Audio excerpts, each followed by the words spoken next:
My daughter's teacher called her a liar when she said her dad worked at the European Space Agency. What happened at the parent-teacher meeting changed everything. I never thought this story would turn my life upside down. Hey Reddit, I don't usually write personal stuff, but this left me with a knot in my chest. I'm Carlos, an engineer at the European Space Agency. I work at the European Space Research and Technology Center in Madrid, designing and analyzing satellites. But this story isn't about me. It's about my daughter, Sophia. She's 9 years old and loves space. She knows the names of all the planets, can explain how black holes work, and even has a poster of astronauts in her room. Every night before bed, she asks me a question about the universe, and I love that. But a few days ago, she came home different, quiet. Everything okay, Sophie? It took her a while to answer, like she didn't know if she should speak. At school, we had career day. And how did it go? Good, I think. I didn't like the way that "I think" sounded. Did you tell them about my work? Sophia looked down and nodded. Then in a low voice she said, "But the teacher said it wasn't true." I froze. What do you mean it wasn't true? She said that NASA engineers don't live here, that I must be confused or made it up. She was quiet for a few seconds, and then looked at me with eyes full of doubt. Are you sure you work at NASA? And right there something broke inside me. Can you imagine what it's like to see your daughter, who has always been proud of what you do, ask you if it's really true? Not because she stopped trusting me, but because an adult, someone who's supposed to teach her, made her feel stupid in front of all her classmates. My chest burned. I imagined her standing there in the middle of the classroom, her little face excited as she said, "My dad works at NASA." Only for the teacher to ridicule her in front of everyone. I imagined the giggles of the other children. I imagined how her excitement faded in seconds. She pressed her lips together, pretending it didn't matter. But I know her, I know it hurt. I took a deep breath to avoid exploding in front of her. Sophie, listen to me carefully. I work at the European Space Agency in Madrid. You weren't confused. You didn't make it up. Your teacher was wrong. She nodded but didn't say anything else. She went to her room, and when she closed the door, I sat there with my blood boiling. I wasn't going to let this go. I called the school and asked to speak to the teacher at the parent-teacher meeting, but I wasn't going empty-handed. I printed my credentials, official documents, photos of projects I've worked on. I even spoke to a couple of colleagues at ESA. I was going to clarify things, yes, but I was also going to make sure no one ever made my daughter feel that way again just for telling the truth. The day of the parent-teacher meeting arrived. I went straight to the school with my folder full of evidence, ready to make things clear. I don't like drama, but this was personal. When I entered the classroom, the teacher looked at me with a fake smile, as if this whole thing was silly. I sat down, waited my turn, and when they finally talked about Sophia, I raised my hand. Good afternoon. I'm Carlos Herrera, engineer at the European Space Agency, and I want to talk about what happened with my daughter. The teacher blinked, uncomfortable. Yes, about that. There was just a misunderstanding. It wasn't a misunderstanding, I replied calmly but firmly. You told my daughter she was lying. Silence in the room. Some parents watched attentively. Others pretended not to listen. I took out my ESA credential, my documents, and even photos of projects I had worked on. Do you know what this is? I asked, leaving the papers on the table. She took them and reviewed them quickly without looking up. Well, I wasn't aware that ESA had offices here in Spain.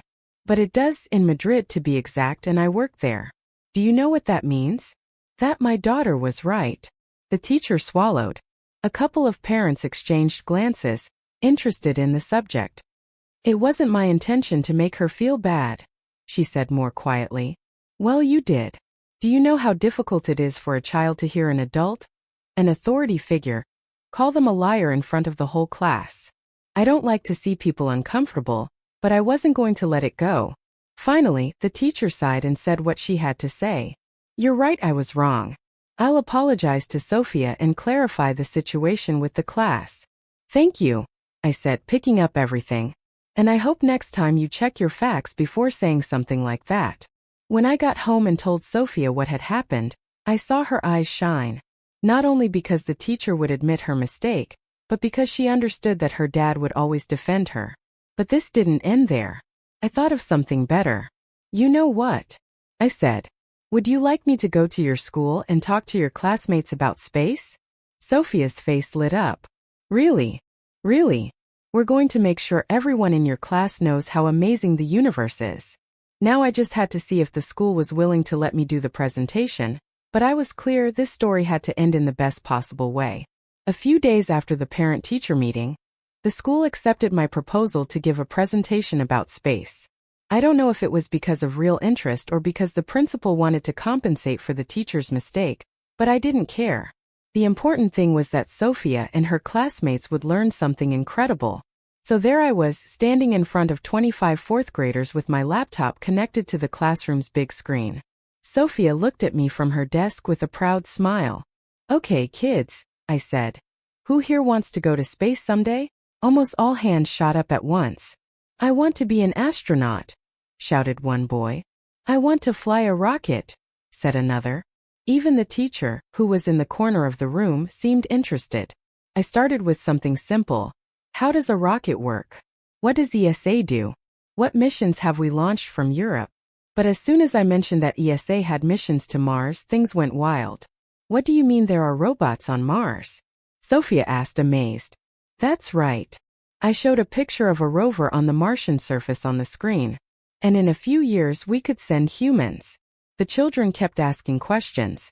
How do astronauts go to the bathroom? What happens if they run out of food? How do they sleep in space? Could they live on Mars someday? I told them about the International Space Station, about the experiments done up there, about spacesuits and dehydrated food. I even brought a bag of space food for them to see. Even the teacher participated. "Mr. Herrera, how did you come to work at ESA?" I looked at her and smiled with a lot of effort. "A lot of math, and someone who believed in me when I was your age." I looked at Sophia and she smiled at me. The presentation ended with applause and a lot of children saying they wanted to be engineers, astronauts, or space scientists.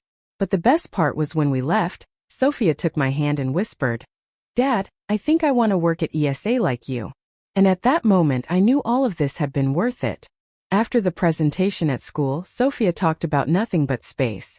At home, she started watching documentaries about the universe, reading astronomy books, and even tried to build a rocket with cardboard boxes in the living room. "Dad, when can I go to ESA with you?" she asked one night while we were having dinner. I thought for a moment. "Maybe I can take you on the next open house day." "Really?" Her face lit up, and at that moment, I saw in her eyes the same spark I had when I was a child. I remembered when I was her age. My dad would come home tired from work, barely paying attention to me. He said he had important things to do, that he was building a future for the family. I promised myself that when I had children, I wouldn't make them feel invisible. But now, looking at Sophia, I realized I was falling into the same pattern. Working at ESA is my dream, but it also means long hours in the office, travel, endless meetings. Am I really present for my daughter? Or do I just inspire her from afar without sharing enough time with her? I took a sip of water and looked at her. "Do you really like space that much?" I saw her so excited that it hurt my chest. At night, when the house was silent, sometimes I had trouble breathing from the weight I felt in my heart. Raising a daughter alone was never the plan.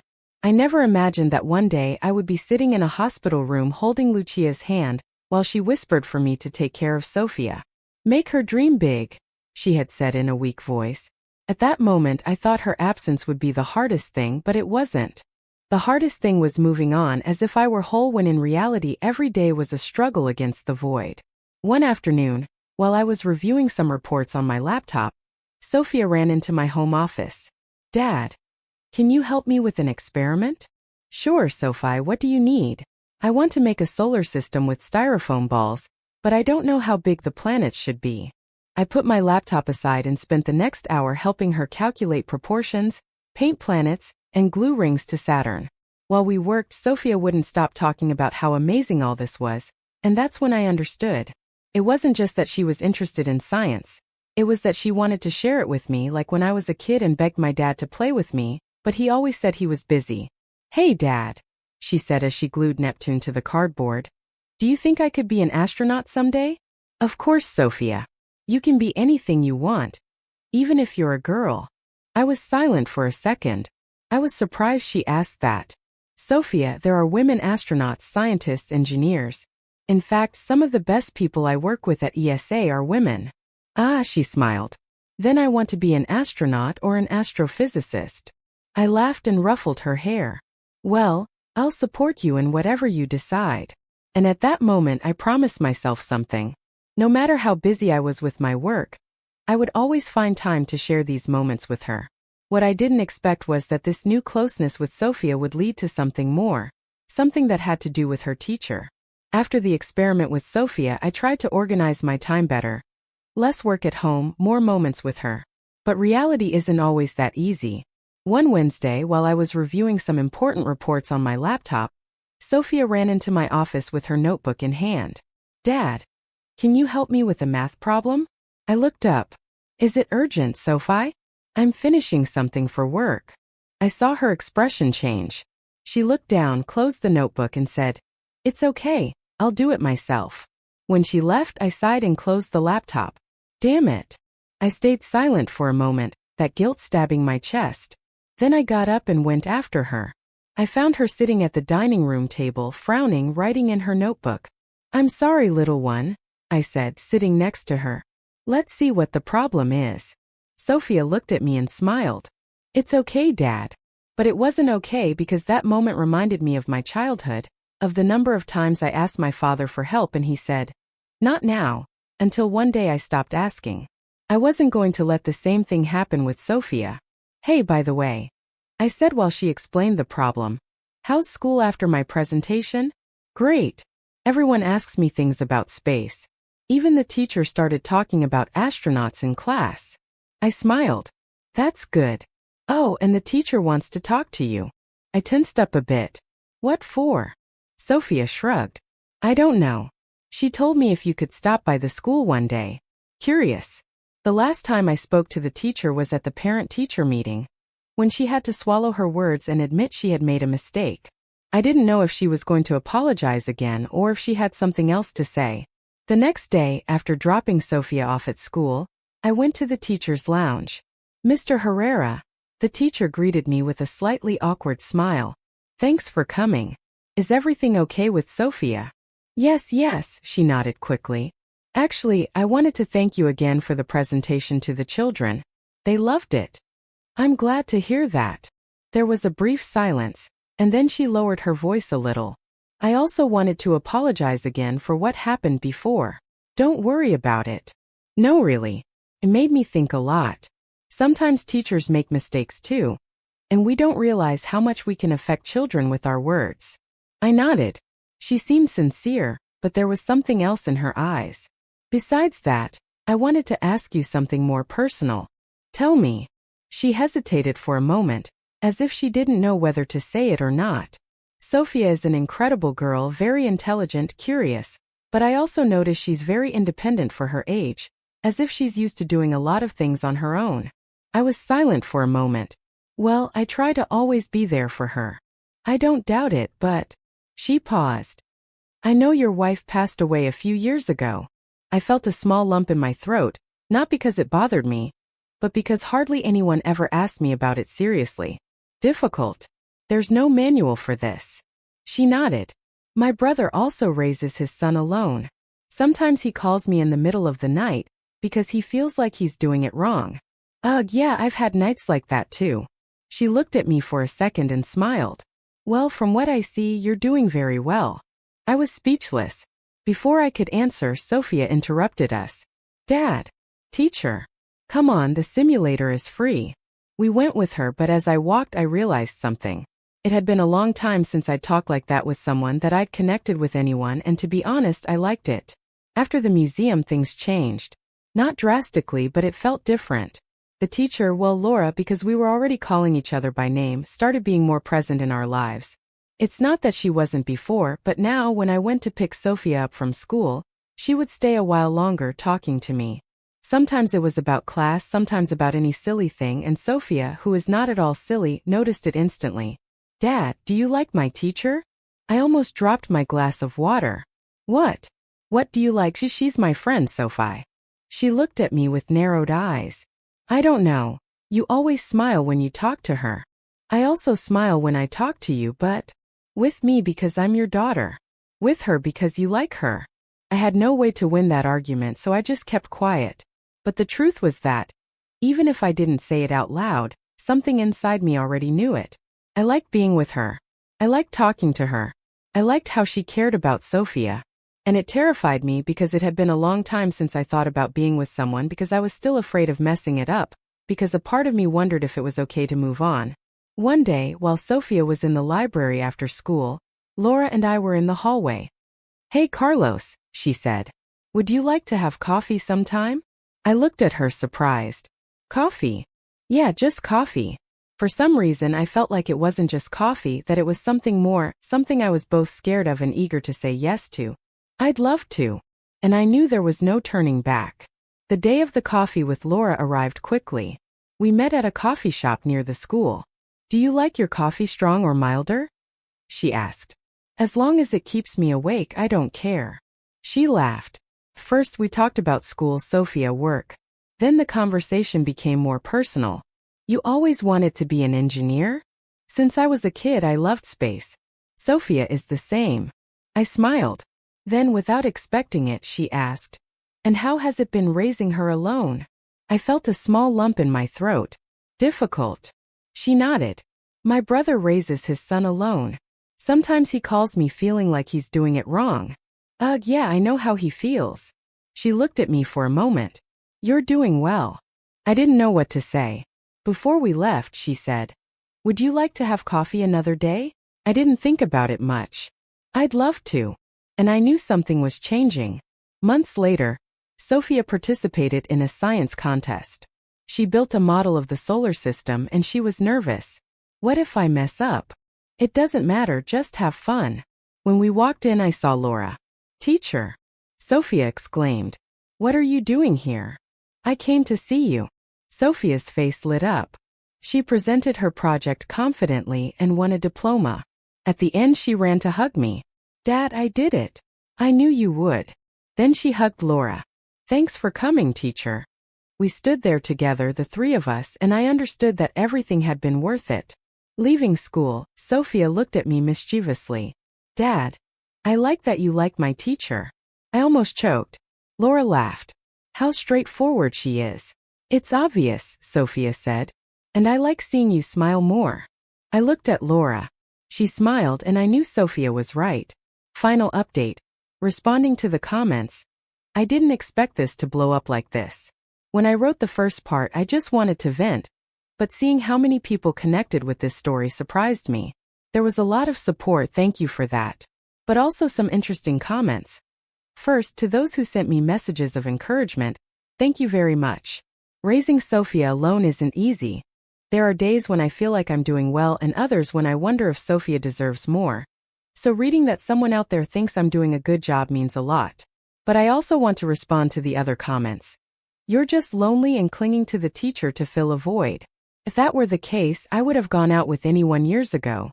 I didn't, because I know the difference between needing company and really connecting with someone. It took me a long time to allow myself this. And yes, I'm afraid, but I also know I can't live in fear forever. Your daughter is obsessed with space because you're pressuring her. I'm sorry? Sophia is the one who wakes me up at 7 a.m. with random facts about Saturn. It's her passion, not mine. If tomorrow she tells me she wants to be a painter, I'll support her just the same. There's nothing more beautiful than seeing your daughter fall in love with knowledge. The teacher just felt sorry for you. Yeah, right, because clearly all the laughter, conversations, and connection we have are just out of pity, right? How sad does that sound? Being a single dad isn't that hard. Stop playing the victim.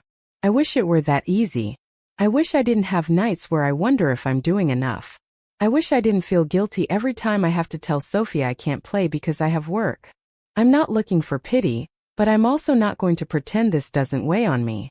In the end, the only thing I know is that life goes on, with or without fear. I don't have all the answers, but I know that as long as Sophia is happy, I'm doing well.